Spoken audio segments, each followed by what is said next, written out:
Good morning, YouTubes. It's about 4 o'clock in the morning, so I apologize. It's a little dark on this video, but obviously I want to get up and cut all the lights on in the house.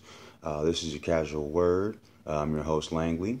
And this morning, I was in prayer, and the Lord just gave me an interesting revelation that I wanted to share with you guys. I want to always give you all encouragement. I always want to uplift you all and continue to be as helpful as I can in your all's walk as well as in my own. So this morning, I just want to talk briefly about using your gifts. The Lord places gifts in everyone. Now, we know that everyone has a gift and that those gifts are not going to be the same for every individual. Along those lines, we also have to realize that in using your gifts, your platform isn't going to be the same.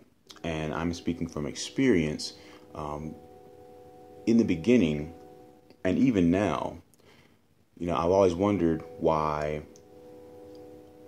I never get invited to speak anywhere. I don't ever get invited to speak at a church or other functions or any kind of gatherings. And for a while, that really bothered me. That really was something that was very stressful. It was very stressful on my spirit.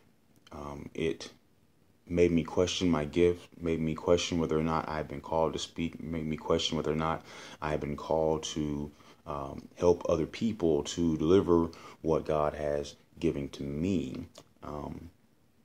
And of course, we know, obviously, with this show in particular, this is the platform that I had to come up with.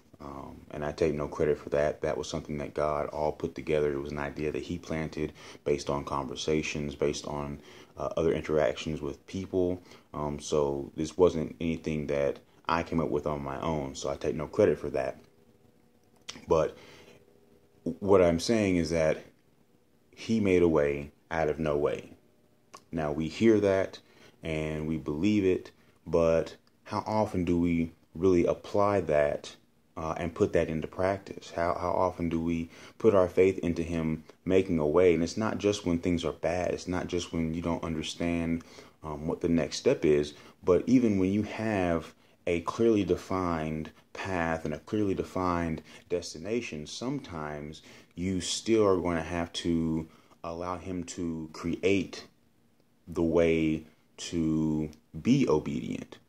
So I just want to let you guys know that no matter what your gift and your calling is, don't wait to be verified or vetted or approved by man. Don't wait to have someone else tell you it's okay, or someone else tell you that now you can go and do something. These gifts weren't given to you by man. Your gift, your calling, it wasn't placed in your heart by man. It wasn't given to you. It wasn't put in your mind by a person. This was all done by the living God. This was all already in your spirit. This conviction of the Holy Spirit that you have to do a thing means that you are now obligated to be obedient and to step out on faith and to do whatever it is that God has called you to do. We don't have time to wait on the approval of other people before we act.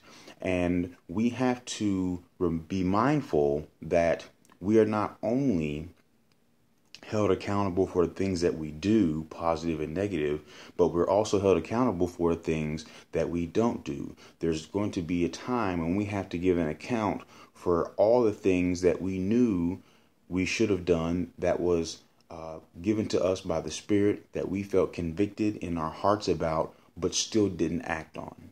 So just remember that you're blessed by your obedience, and that your obedience may not be what's popular. Your obedience may not be even what other people might deem as acceptable. The things that God has called you to do, only you know them. But if you're operating within the Spirit, others who are also operating within the Spirit will confirm the things that you're doing. So don't be discouraged. Don't be down. I know that sometimes it doesn't make sense. We talk about this quite often, and I know that sometimes we can't fully understand why certain things aren't happening, but just believe that God is making a way, and sometimes that way is not going to be conventional. That way is not going to be what everybody else is doing. That way is not going to be what's popular. We have to be mindful and open to the fact that whatever God has placed in us to do, He's going to create the avenue for which that thing can be done. And I just want to continue to encourage you all to stay studying, stay prayerful, fast, continue to be encouraging and uplifting to each other. Continue to be encouraging and uplifting to yourself. That's very important. I was thinking about that earlier today. When you look in the mirror, you should not only encourage yourself, but challenge yourself.